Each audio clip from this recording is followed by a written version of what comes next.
નમસ્કાર મિત્રો, ભાઈઓ તથા મારી વહાલી બહેનો, એકવાર ફરીથી સ્વાગત છે તમારું આપણા આજના નવા વિડીયોમાં. આજની આપણી વાર્તા છે વસિયત. ધર્મપાલજી જે 70 વર્ષની ઉંમરે પણ ચુસ્ત દુરુસ્ત હતા. સવારની સહેલગાહથી પાછા ફર્યા ત્યારે તેમના ચહેરા પર તાજગી હતી. સૂર્યપ્રકાશ હજી આંગણામાં પૂરી રીતે ફેલાયો ન હતો. તેઓ પોતાના રૂમ તરફ આગળ વધ્યા. દરવાજો ખોલીને અંદર ડોકિયું કર્યું. તેમની પત્ની આશાજી હજી ગાઢ નિંદ્રામાં હતા. ચાદર છાતી સુધી ખેંચીને શાંત ચહેરા સાથે સૂઈ રહ્યા હતા. ધર્મપાલજી ધીમેથી દરવાજો બંધ કરીને બહાર આવ્યા. આંગણામાં રાખેલી ખુરશી પર બેઠા જ હતા કે તેમની વહુ સારિકા એક ટ્રેમાં ચા લઈને હાજર થઈ. લો બાપુજી, ગરમા ગરમ ચા તૈયાર છે. સારિકાએ સ્મિત સાથે ટ્રે આગળ ધરી. અરે વાહ દીકરી, જુગ જુગ જીવો.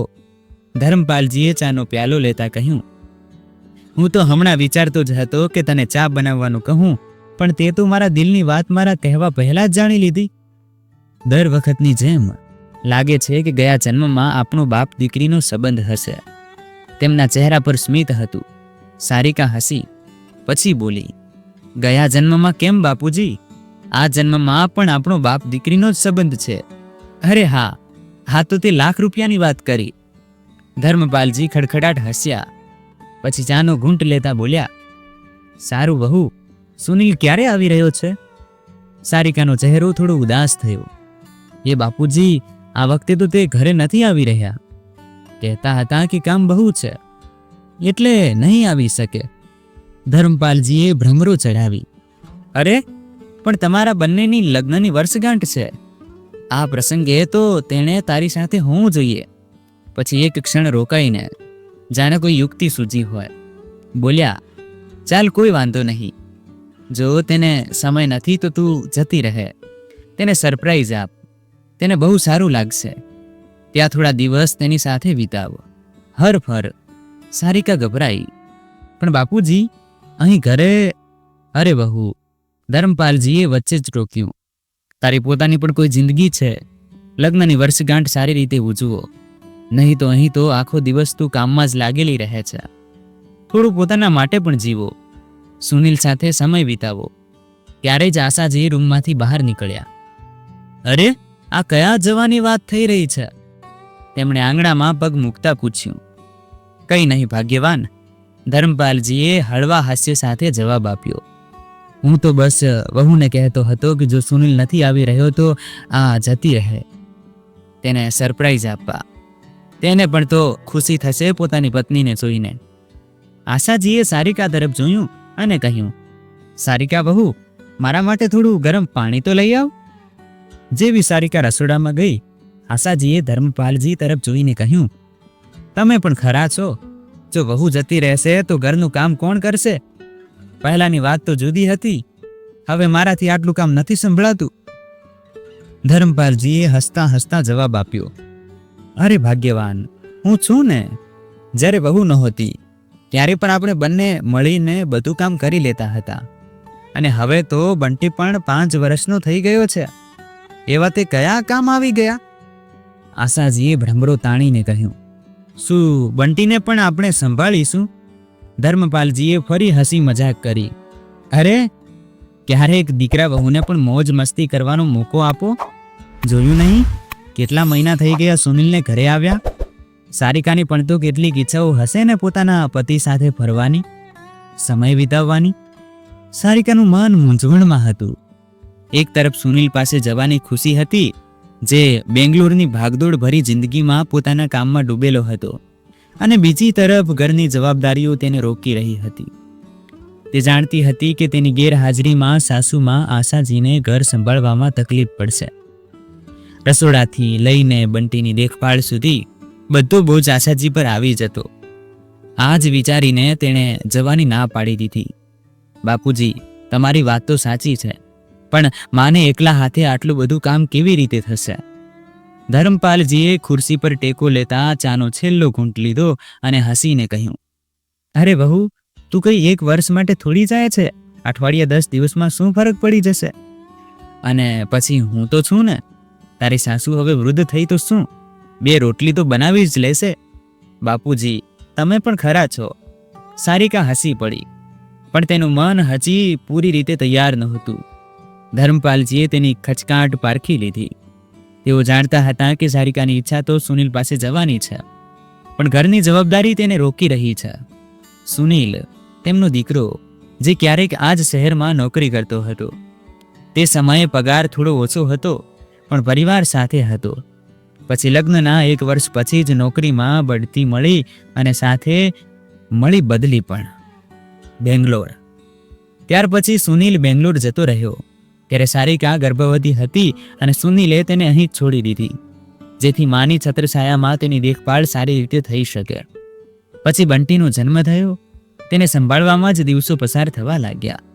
ધીમે ધીમે આ જ ઘરમાં સારિકાની દુનિયા સમેટાઈ ગઈ. આખા ઘરની જવાબદારીઓ તેના ખભા પર આવતી ગઈ અને તે બધું સંભાળતી ગઈ. ત્યાં સુનિલ સારું એવું કમાતો હતો. દર મહિને પગારનો અમુક હિસ્સો ઘરે મોકલતો અને સારિકા તેનાથી ઘરનો ખર્ચ ચલાવતી. શરૂમાં સુનિલ દર 10-12 દિવસે આવી જતો. સારિકા વગર તેનું મન નહોતું લાગતું, પણ જેમ જેમ કામનો બોજ વધ્યો તેમ તેમ તેનું આવવાનું ઓછું થતું ગયું. હવે તો 3-4 મહિને એકવાર, એ પણ થોડા કલાકો માટે આવતો. મુલાકાતો અધૂરી, વાતો પણ અધૂરી અને સુનિલ ફરીથી ટ્રેન પકડી લેતો. ધર્મપાલજીએ સારિકાની આંખોમાં એ ઉદાસી જોઈ હતી. બસ પછી શું હતું? સારિકાના ના પાડવા છતાં તેમણે તે જ સાંજે જઈને ટ્રેનની ટિકિટ બુક કરાવી લીધી. સારિકાને જ્યારે આ ખબર પડી ત્યારે તે સ્તબ્ધ થઈ ગઈ. વહુ, હું જાણું છું કે તારું મન ત્યાં જવા માટે તલસી રહ્યું છે. સુનિલને સરપ્રાઈઝ આપીશ તો તેની ખુશી પણ જોવા જેવી હશે. અને હા, એવું ન વિચારતી કે તારા વિના આ ઘર નહીં સંભળાય. બંટીને હું સંભાળી લઈશ અને તારી સાસુને પણ, તેમણે હસતા હસતા કહ્યું. સારિકાનું મન હવે ખુશીથી ગેલમાં આવી ગયું હતું. તે રસોડામાં સુનિલ માટે દેશી ઘીની પીંડીઓ બનાવી રહી હતી, તો ક્યારેક મઠરી તળી રહી હતી. મનમાં ને મનમાં વિચારતી હતી, સુનિલ મને સામે જોઈને કેટલો ખુશ થશે. તેની આંખોમાં ચમક હતી, જાણે કોઈ નાનું બાળક પોતાની મનપસંદ વસ્તુ મેળવવાની ખુશીમાં ઝૂમી રહ્યું હોય. તે પોતાની બેગમાં સુનિલની પસંદગીની ગુલાબી સાડી રાખવાનું ભૂલી નહોતી. આખરે દિવસ આવી ગયો જ્યારે સારિકાને ટ્રેન પકડવાની હતી. ધર્મપાલજી તેને રેલવે સ્ટેશન છોડવા ગયા. સ્ટેશનની ભીડ, ટ્રેનની સીટીઓનો અવાજ અને ચાવાળાઓની બૂમો વચ્ચે ધર્મપાલજી વારંવાર સૂચનાઓ આપી રહ્યા હતા. સંભાળીને જજે વહુ, પહોંચીને ફોન કરજે, અને હા, સુનિલને કહેજે કે અમને મળવા જલ્દી આવે, નહીં તો હું નારાજ થઈ જઈશ. તેમના અવાજમાં સખ્તાઈ હતી, પણ ચહેરો સ્નેહથી ભરેલો હતો. સારિકાએ હસતા હસતા કહ્યું, અરે બાપુજી, તમે ચિંતા ન કરો, હું બધું સંભાળી લઈશ. ધર્મપાલજી હસ્યા, પણ મનમાં એક હળવી ચિંતા હતી. તેમણે જ તો સારિકાને મોકલવાનો નિર્ણય કર્યો હતો, પણ હવે જ્યારે તે જઈ રહી હતી ત્યારે તેમના મનમાં એક બેચેની હતી. બસ સારિકા સહી સલામત ત્યાં પહોંચી જાય. ટ્રેને સીટી વગાડી અને સારિકાએ બારીમાંથી હાથ હલાવ્યો. ધર્મપાલજીએ પણ જવાબમાં હાથ હલાવીને તેને વિદાય આપી. ટ્રેન ધીમે ધીમે ગતિ પકડી રહી હતી. બારીમાંથી બહાર ભાગતા વૃક્ષોને જોતી સારિકાના ચહેરા પર એક કોમળ સ્મિત છવાઈ રહ્યું હતું. ભીડ, શોરબકોર અને ધૂળથી ભરેલી આ યાત્રામાં પણ તેની અંદર એક શાંતિ હતી. પોતાના પતિને મળવાનો ઉત્સાહ. તેની આંગળીઓ ગળામાં પડેલા મંગળસૂત્ર સાથે રમવા લાગી અને આંખો ભૂતકાળની કોઈ ક્ષણને શોધવા લાગી. લગ્નની બીજી વર્ષગાંઠ પર કેવી રીતે અચાનક ઓફિસમાંથી રજા લઈને આવી ગયા હતા અને બોલ્યા હતા, ચાલો બહાર જમવા જઈએ. આજે આપણે બંનેનું જમવાનું ન બનાવતી. આજે બસ હું અને તું. એ હળવું હાસ્ય જાણે એક ક્ષણ ફરીથી સામે આવી ગઈ હોય. પછી એક બીજું દ્રશ્ય ઉભર્યું. સવારે ઓફિસ જતી વખતે પાછળથી અચાનક ગળે લગાવી લીધી હતી અને કહ્યું હતું, તું ન હોત તો ખબર નહીં મારું શું થાત. તેના ગાલ પર હળવી લાલી આવી ગઈ. બાજુની સીટ પર બેઠેલી મહિલાએ જોયું અને હસી પડી. કદાચ સમજી ગઈ કે આ સ્મિત કોઈ ખાસ ક્ષણને યાદ કરીને આવી રહ્યું છે. સુનિલે તો વિચાર્યું પણ નહીં હોય કે લગ્નની 7મી વર્ષગાંઠ પર હું તેને આમ સરપ્રાઈઝ આપીશ. મને જોઈને તો ખુશીથી પાગલ થઈ જશે અને હા, ગુસ્સો પણ કરશે. જણાવ્યા વગર કેવી રીતે આવી ગઈ, પણ પછી છાતીએ લગાડીને કહેશે કે હવે ક્યારેય ન જતી. તે આંખો બંધ કરીને કલ્પનામાં ખોવાઈ ગઈ. હવે દરેક સ્ટેશન પર તેને લાગતું જાણે સુનિલ ત્યાં જ ઊભો હોય અને દોડીને તેને વળગી પડે. સફર લાંબી હતી, પણ દિલની ધડકનોએ સમયને પાંખો આપી દીધી હતી. સાંજના 7 વાગે ટ્રેન બેંગ્લોરના રેલવે સ્ટેશન પર રોકાઈ. હળવી ઠંડી હવા હતી અને સ્ટેશનની ભીડમાં ચાવાળાઓ, કુલીઓ અને મુસાફરોનો અવાજ ગૂંજી રહ્યો હતો. સારિકાએ બેગને ખભા પર લટકાવી અને પ્લેટફોર્મ પર ઉતરી. ત્યારે જ તેનો ફોન વાગ્યો. સ્ક્રીન પર બાપુજીનું નામ જોઈને તે હસી પડી. હા બાપુજી, હું પહોંચી ગઈ છું, તેણે ઉત્સાહથી કહ્યું. હમણાં સ્ટેશન પર ઉતરી છું, હવે ઓટો લઈને જઈ રહી છું. ધર્મપાલજીના અવાજમાં હળવી ચિંતા હતી. અરે બહુ, સરનામું ધ્યાનથી વાંચી લેજે. હા બાપુજી, સરનામું મને યાદ છે, સારિકાએ હસતા હસતા જવાબ આપ્યો. તો પણ એકવાર વોટ્સએપ પર જોઈ લે, મેં મોકલી દીધું છે. ધર્મપાલજીએ જીદ પકડી. ઠીક છે બાપુજી, પહોંચીને ફોન કરું છું. આટલું કહીને સારિકાએ ફોન કાપ્યો. તેણે વોટ્સએપ ખોલ્યું, સરનામું ફરી એકવાર વાંચ્યું અને પછી એક ઓટોવાળાને બોલાવીને સુનિલના ફ્લેટનું સરનામું બતાવ્યું. ઓટોમાં બેસતા જ સારિકાનું દિલ જોર જોરથી ધડકવા લાગ્યું.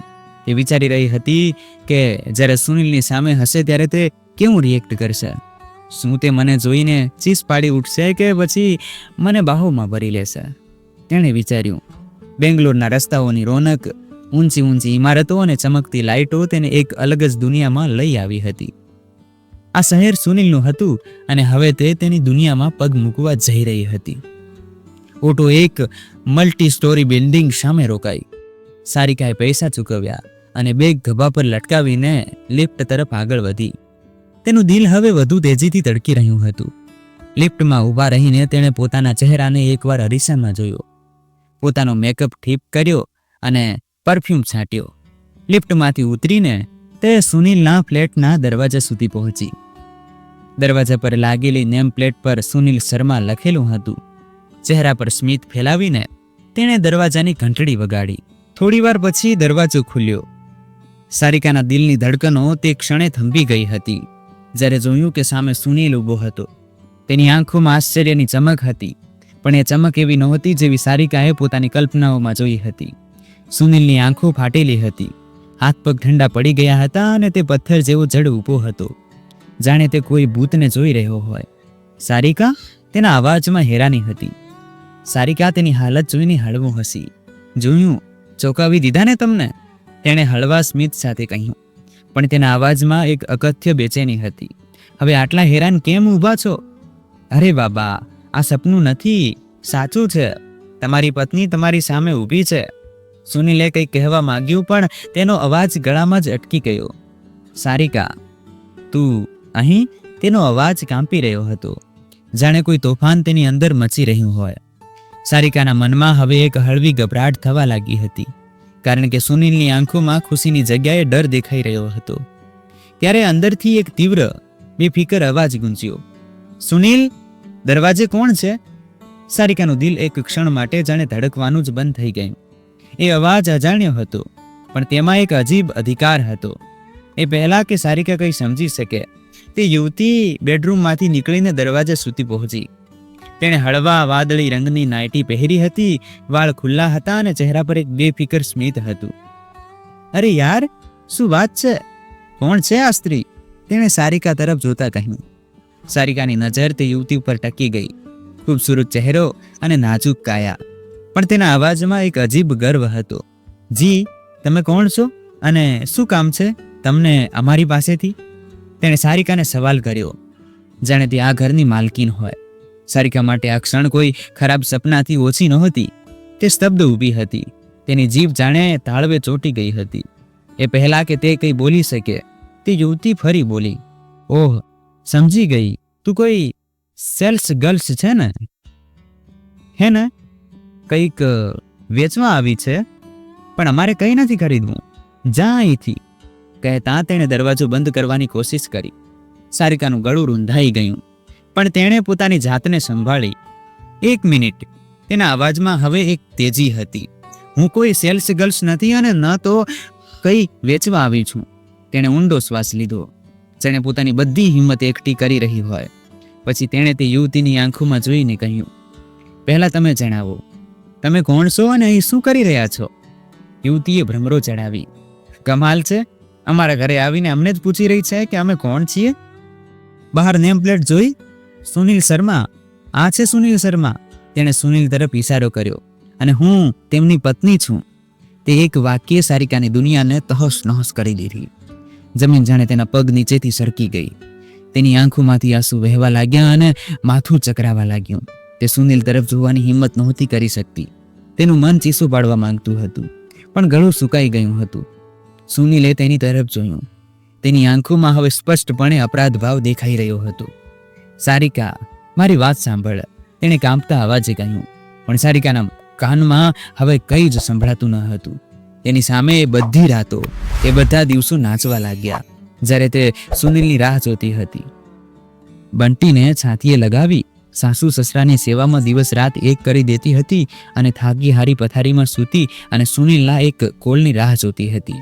તે વિચારતી હતી કે સુનિલની મજબૂરી છે, કે તે કામમાં વ્યસ્ત છે, કે તે હજી પણ તેને એટલું જ પ્રેમ કરે છે. પણ હવે આ સત્ય તેની સામે ઊભું હતું.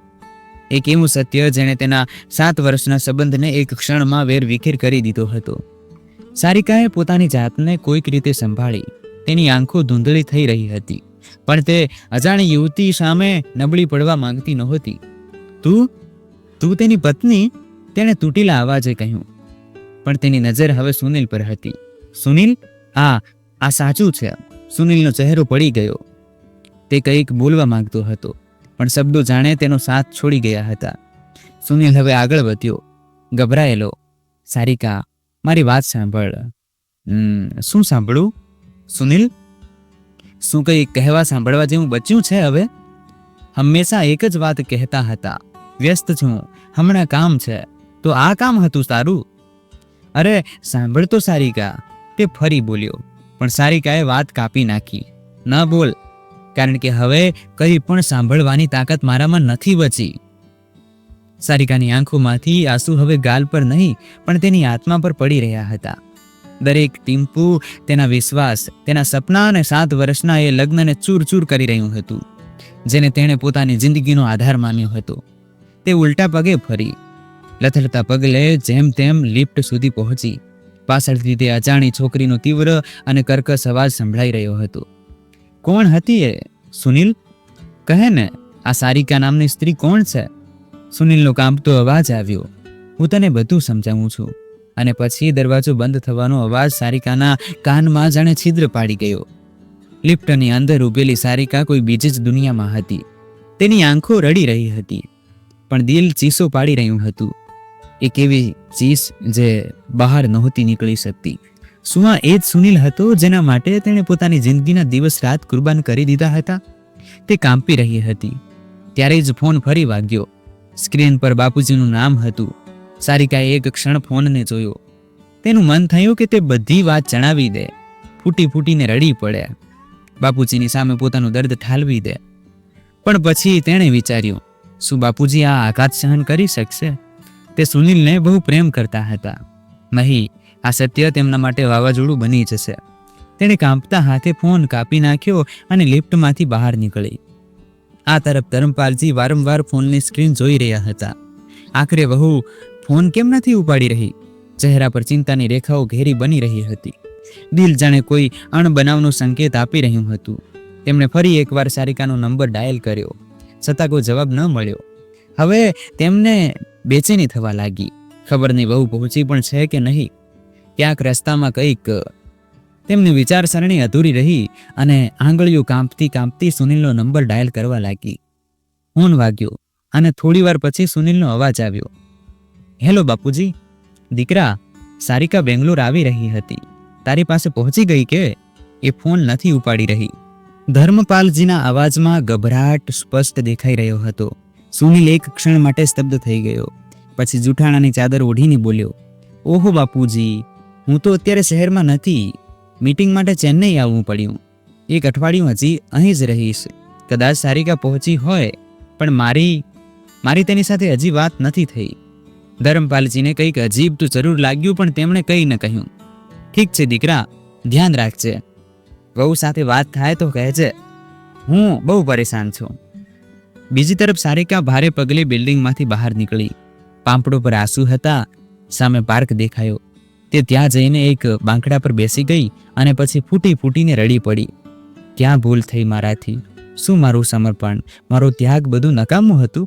તેણે પોતાના આંસુ લૂછ્યા, પોતાની જાતને સંભાળી, બેગમાંથી પાણી કાઢીને થોડા ઘૂંટ પીધા અને પછી પોતાનો ફોન ઉપાડ્યો. હવે બાપુજીનો ફોન ફરીથી આવી રહ્યો હતો. આ વખતે તેણે કોલ રિસીવ કર્યો. હા બાપુજી. દીકરી, ક્યાં છે તું? તું ઠીક તો છે ને? ધર્મપાલજીના અવાજમાં ઊંડી બેચેની હતી. સારિકાએ બળજબરીથી પોતાના અવાજને સામાન્ય કર્યો. હા બાપુજી, ચિંતા ન કરો, હું ઠીક છું. ટ્રાફિક બહુ હતો, હમણાં ઓટોમાં છું, તેમના ફ્લેટમાં જઈ રહી છું. પણ દીકરી, હમણાં જ સુનિલ સાથે વાત થઈ, એ તો શહેરમાં છે જ નહીં. પછી સારિકાએ નાટક કર્યું.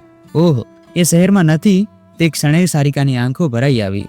પણ તેણે પોતાની જાતને કોઈક રીતે સંભાળતા કહ્યું, ઠીક છે બાપુજી, તો હું પાછી આવી રહી છું. ફોન કપાતા જ સારિકાએ ટિકિટની જાણકારી લીધી અને થોડી જ વારમાં સ્ટેશન તરફ રવાના થઈ ગઈ. ટ્રેનની બારીમાંથી બહાર જોતા તેની આંખો ભીની હતી. વરસાદના ટીપાની જેમ તેના આંસુ પણ સતત વહી રહ્યા હતા. હું તો તેને સરપ્રાઈઝ આપવા ગઈ હતી અને તેમને મને જિંદગીનું સૌથી મોટું સરપ્રાઈઝ આપી દીધું. પાંપડો પર 7 વર્ષની યાદો જમા થઈ ગઈ હતી. એ રાતો જ્યારે ફોન પર કલાકો સુધી વાતો થતી હતી, એ ચિઠ્ઠીઓ જે લગ્ન પછી શરૂમાં આવતી હતી, એ વચનો જે દર વખતે તૂટતા ગયા. શું આટલી સહેલાઈથી કોઈ માણસ બધું ભૂલી શકે છે? તેનું દિલ પૂછી રહ્યું હતું. શું હું આટલી ખરાબ હતી? વિચારતા વિચારતા તે રડી પડી. સામેની સીટ પર બેઠેલી એક વૃદ્ધ સ્ત્રી હસતા હસતા પૂછી બેઠી, દીકરી, લાગે છે પહેલી વાર એકલી મુસાફરી કરી રહી છે, એટલે થોડી ગભરાટ થઈ રહી છે. સારિકાએ તેમની તરફ જોયું. બળજબરીથી હસવાની કોશિશ કરી, પણ હોઠ માત્ર કાંપીને રહી ગયા. તે પોતાની જાતને સમજાવવાની કોશિશ કરી રહી હતી, પણ દરેક કોશિશમાં સુનિલ સાથે તે છોકરીનો ચહેરો સામે આવી જતો. આ તરફ ઘરે ધર્મપાલજી આંગણામાં ચક્કર લગાવી રહ્યા હતા. તેમની આંગળીઓ વારંવાર ફોન પર સારિકાનો નંબર ડાયલ કરી રહી હતી, પણ દર વખતે ફોન અનસુના રહી જતો.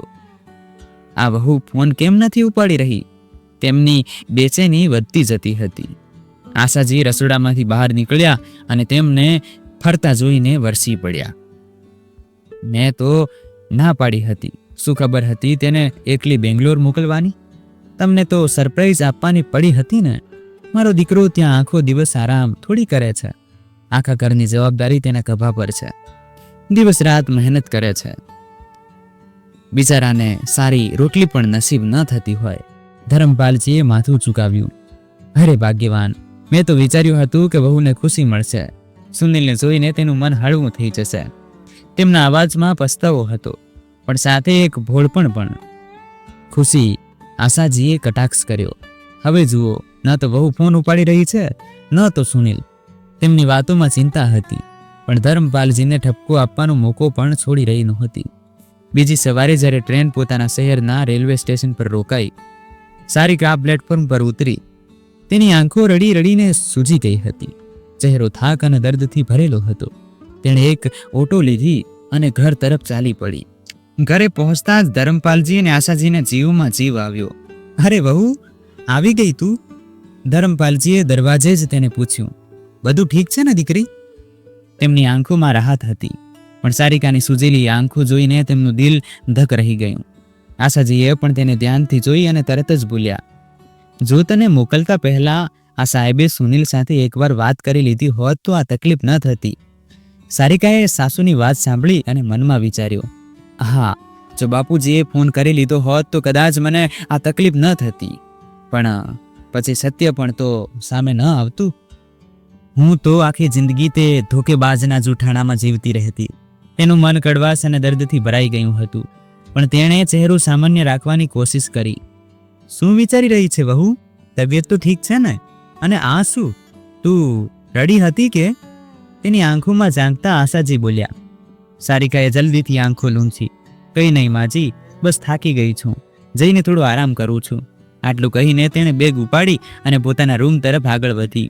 તે નહોતી ઈચ્છતી કે સાસુ સસરા તેની આંખોમાં છુપાયેલું સત્ય વાંચી લે. રૂમમાં દાખલ થતાં જ તેની નજર બંટી પર પડી, જે પથારીમાં ગાઢ નિંદ્રામાં સૂતો હતો. તે બંટી પાસે બેસી ગઈ, તેના માથા પર હાથ ફેરવ્યો અને પછી આંસુ વહાવવા લાગી. સારિકા બેટા જમી લે. આશાજીએ બહારથી અવાજ લગાવ્યો. માજી, હું બહુ થાકી ગઈ છું, હમણાં સૂવા માંગુ છું, ભૂખ નથી. સારિકાએ જવાબ આપ્યો અને દરવાજો બંધ કરી લીધો. તે પથારીમાં સૂઈ ગઈ, પણ ઊંઘ તેનાથી કોસો દૂર હતી. સારિકા લાંબા સમય સુધી ચૂપચાપ બેઠી રહી.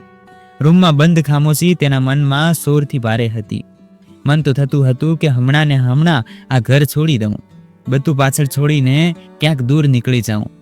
પણ પછી જિંદગીના એ બધા સવાલો સામે આવીને ઊભા રહી ગયા, જેનો કોઈ સહેલો જવાબ ન હતો. જાઉં તો જાઉં ક્યાં? પણ પિયર જવાનો વિચાર આવતા જ તેનું મન સંકોચાઈ ગયું. પિયરવાળા પર બોજ બનીને બેસી જવું? નહીં, આ તેના વશની વાત ન હતી. તેણે ક્યારેય પોતાના માતા પિતાને આ પ્રકારની તકલીફ આપવાનું વિચાર્યું ન હતું. અને પછી તે આત્મનિર્ભર પણ તો ન હતી. ઘરનો દરેક ખર્ચ, બંટીની નાની નાની જરૂરિયાતો, સાસુ સસરાની દવાઓ, બધું તો સુનિલની મોકલેલી રકમથી ચાલતું હતું. આ વિચારીને તેનું ગળું વધુ રૂંધાઈ ગયું. જે માણસે તેને દગો દીધો, તેની જ કમાણી પર તે આજે પણ નિર્ભર હતી. કોઈ નિર્ણય લઉં તો લઉં કેવી રીતે? બીજી તરફ બેંગ્લોરમાં સુનિલના ફ્લેટમાં તેની બીજી પત્ની ટીનાએ સવાલોની જડી લગાવી દીધી. ટીના, જેની સાથે તેણે 4 વર્ષ પહેલા લગ્ન કર્યા હતા, સવાલ પૂછી રહી હતી. કોણ હતી એ સ્ત્રી? સુનિલ? કોણ હતી એ સારિકા? કહે સાચું શું છે? તેના અવાજમાં ગુસ્સો અને દર્દ બંને હતા. સુનિલનો ચહેરો પડી ગયો. તે જાણતો હતો કે સત્ય છુપાવવું હવે અશક્ય છે. તેણે નજરો ઝુકાવીને કાંપતા અવાજે કહ્યું, ટીના, મેં તારી સાથે જૂઠું બોલ્યું હતું. હું પરિણીત છું. સારિકા મારી પત્ની છે અને મારો એક દીકરો પણ છે. ટીનાની આંખો અવિશ્વાસથી પહોળી થઈ ગઈ. શું? મારી સાથે લગ્ન કરતા પહેલા તો તે કહ્યું હતું કે તું અપરિણીત છે, તો પછી આ બધું શું છે? જલ્દી જ મને તારા પરિવાર સાથે પણ મળાવવાનો હતો. હું હેરાન છું. 4 વર્ષ સુધી તે મને અંધારામાં રાખી. ટીનાના શબ્દો તીરની જેમ સુનિલના સીનામાં ખૂંચી રહ્યા હતા. અરે ટીના, મારી વાત સાંભળ.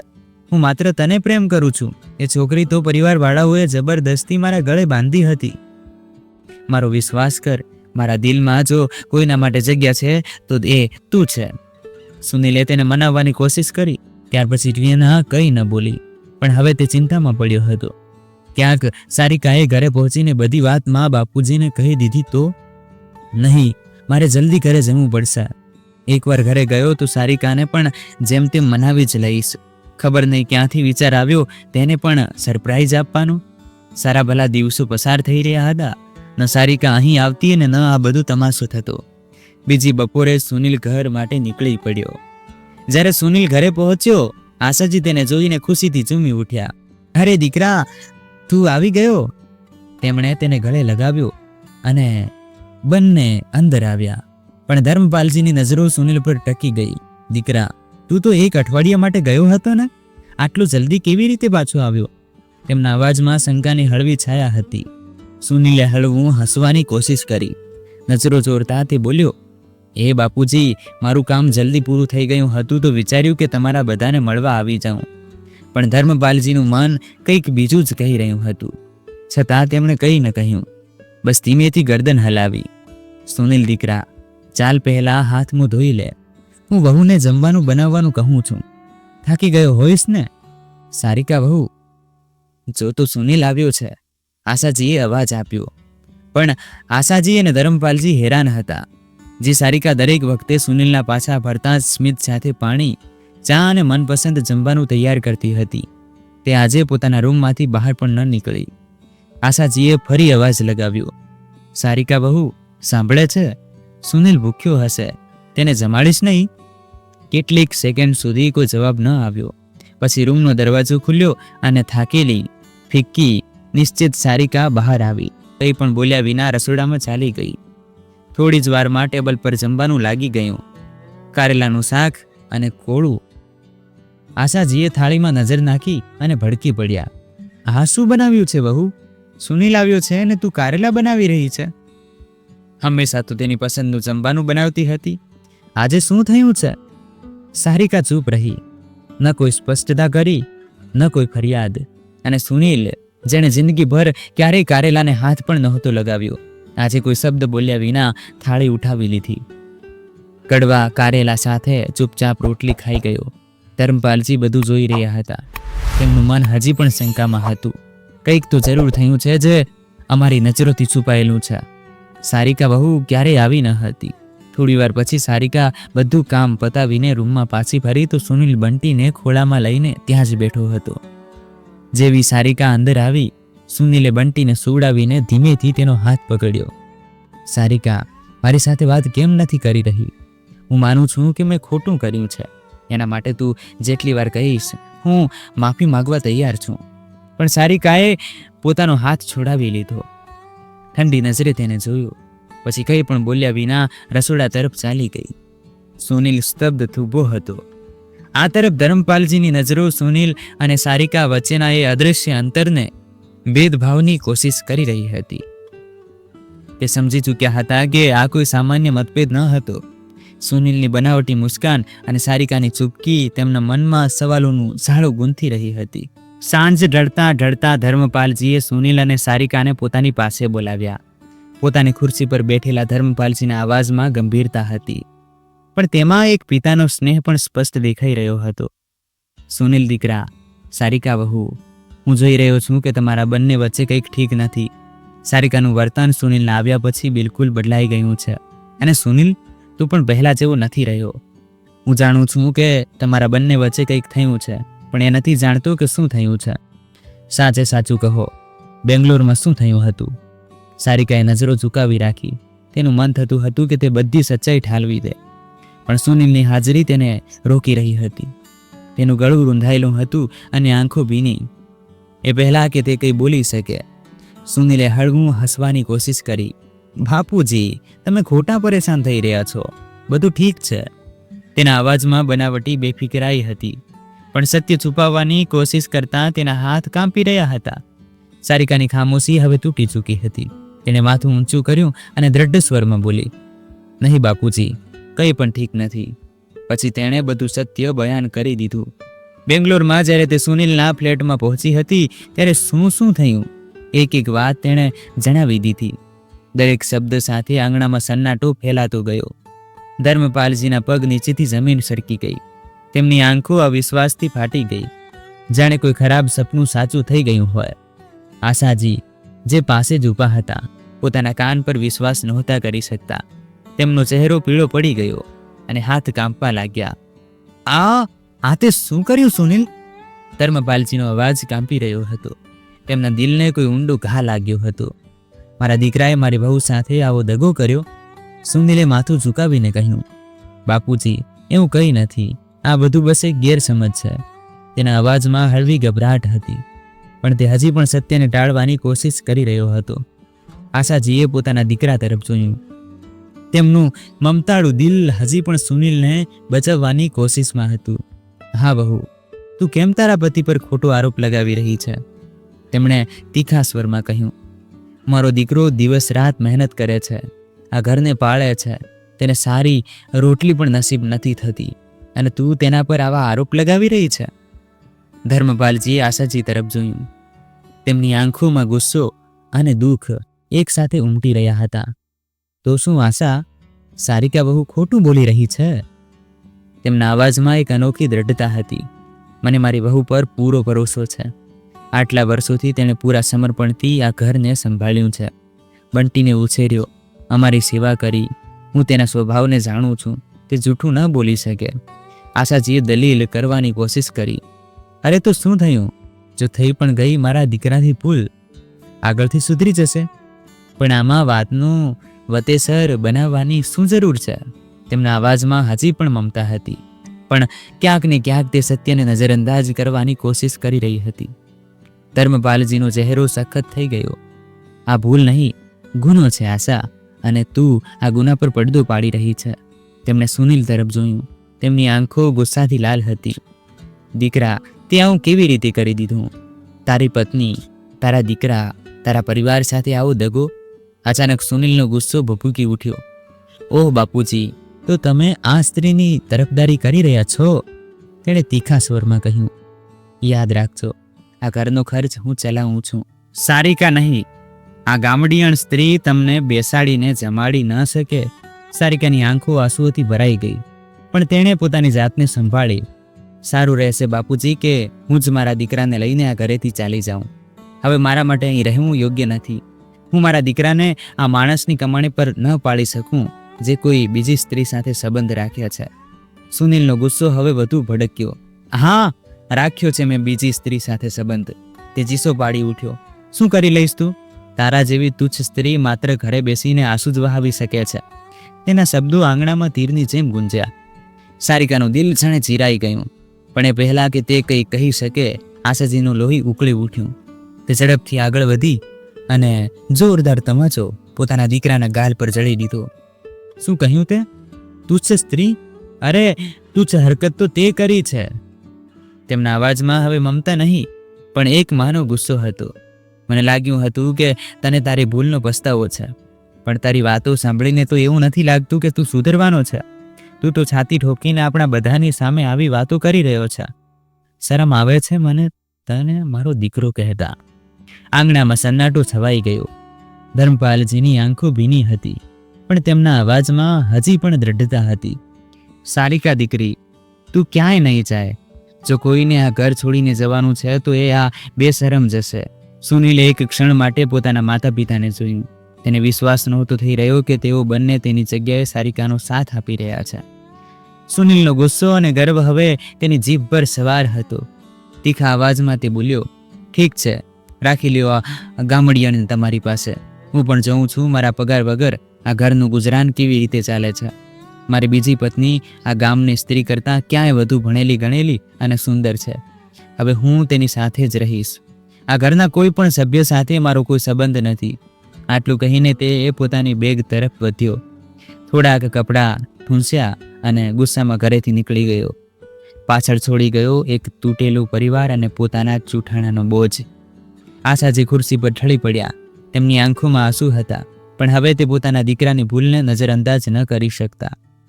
ધર્મપાલજીએ સારિકાનો ખભો થપથપાવ્યો. દીકરી, તું ચિંતા ન કર. આ ઘર તારું છે અને તું તારા પરિવાર સાથે છે. સુનિલે જે કર્યું તેની સજા તેને મળશે. સારિકાની આંખો ભીની હતી પણ અંદર હવે એક નવી ચિનકારી સળગી રહી હતી. તે જાણતી હતી કે હવે તે હાથ પર હાથ ધરીને બેસી ન શકે. બીજા દિવસે તેણે સાસુ સસરા સાથે વાત કરી. માં બાપુજી, હું ભલે બહુ ભણેલી ગણેલી નથી પણ સિલાઈ ભરતકામ મને સારી રીતે આવડે છે. વિચારું છું કે અરે દીકરી, હમણાં મારું પેન્શન આવે છે, ઘરનો ખર્ચ આરામથી ચાલી જશે. પણ છતાં જો તું કંઈ કરવા માંગે છે તો અમે તારી સાથે છીએ. અમારી વહુ પોતાના પગ પર ઊભી થઈ જાય તેનાથી સારી વાત બીજી કઈ હોઈ શકે. ધર્મપાલજી બોલ્યા. બીજા જ દિવસે સારિકાએ ઘરમાં સિલાઈ સેન્ટર શરૂ કરવાનો નિર્ણય કર્યો. કામ શરૂ થઈ ગયું. જોત જોતામાં આસપાસમાં તેના કામની પ્રશંસા થવા લાગી અને મહિલાઓ સિલાઈ ભરતકામ કરાવવા આવવા લાગી. આ તરફ સુનિલ બેંગ્લોરમાં પોતાના ફ્લેટમાં પહોંચ્યો. તેણે નક્કી કરી લીધું હતું કે તે હવે ટીના સાથે પોતાની નવી જિંદગી શરૂ કરશે અને આ વખતે કોઈ તેને રોકી નહીં શકે. પણ જ્યારે તે ફ્લેટમાં દાખલ થયો ત્યારે ત્યાં સન્નાટો છવાયેલો હતો. ટીના ક્યાંય નહોતી. તેણે ફોન કાઢ્યો અને કોલ કર્યો. ટીના, તું ક્યાં છે? તેના અવાજમાં અધીરાઈ હતી. બસ થોડી જ વારમાં આવી રહી છું, ટીનાએ ઠંડા અવાજમાં જવાબ આપ્યો. થોડી વાર પછી તે ફ્લેટમાં પહોંચી પણ તેના હાથમાં એક સુટકેસ હતી. તે કંઈ પણ બોલ્યા વગર પોતાના કપડાં અને સામાન પેક કરવા લાગી. ટીના, આ શું કરી રહી છે? તું ક્યાં જઈ રહી છે? સુનિલે ગભરાઈને પૂછ્યું. ટીનાએ તેની તરફ જોયું. હવે હું તારી સાથે ન રહી શકું સુનિલ. તે મારી સાથે દગો કર્યો છે.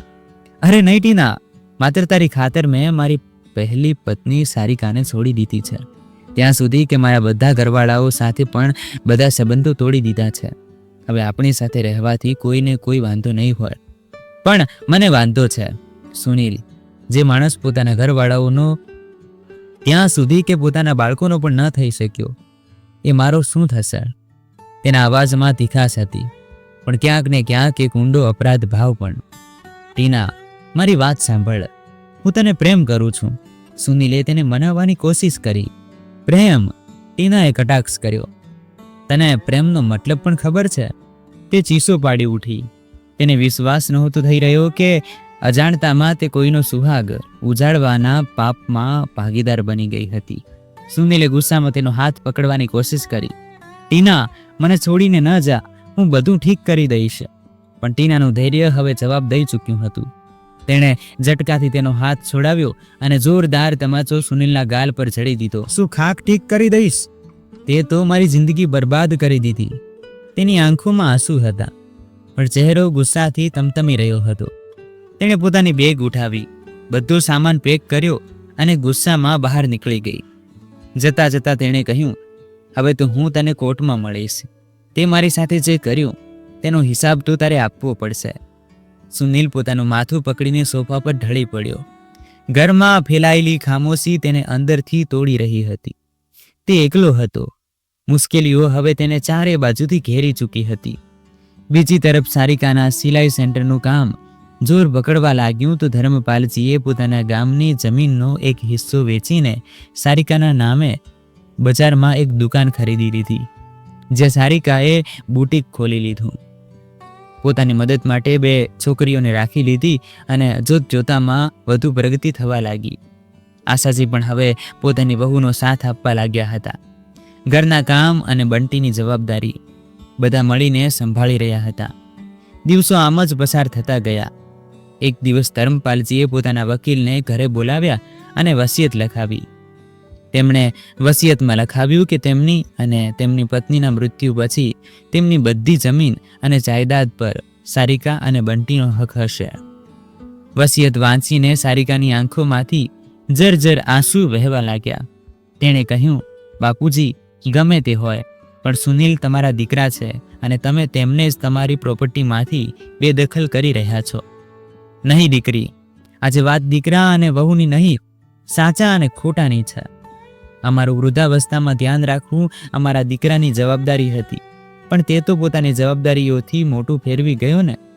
હવે જે દીકરો બનીને અમારી સાથે ઊભો છે, મારું બધું તેનું જ છે.